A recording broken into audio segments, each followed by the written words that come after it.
While St. Augustine, Florida, was the very first North American settlement, and Jamestown, Virginia, was the first permanent English colony, the establishment of the New England colony of Plymouth in 1620 seems to resonate as the community on which America was built. The colonists who settled Plymouth, who later came to be called the Pilgrims, were here to find religious freedom. They were hard-working, industrious, middling sorts, looking for a new life. They were not wealthy land speculators, and there were no indentured servants among them. They embodied the Puritan work ethic. In this program, we'll tell their story and look also at some other North American settlements in the New England region, New York, and the Middle Colonies. This is the colonization of North America, the English settlements, Part 2.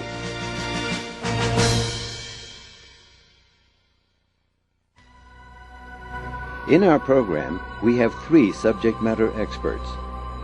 Karen Ordahl-Kupperman, Silver Professor of History, New York University.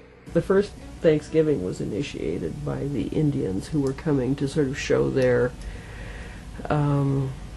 mastery, I think, over the area. Gifts of food are very important, I think, from both sides.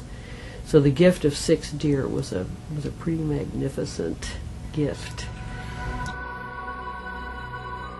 John Smolenski, Assistant Professor of History, University of California, Davis. Plymouth colony was much more ethnically homogeneous than the Jamestown colony was.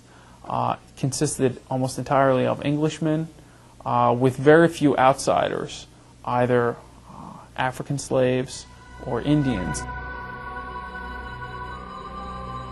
Alan Taylor, Professor of History, University of California, Davis.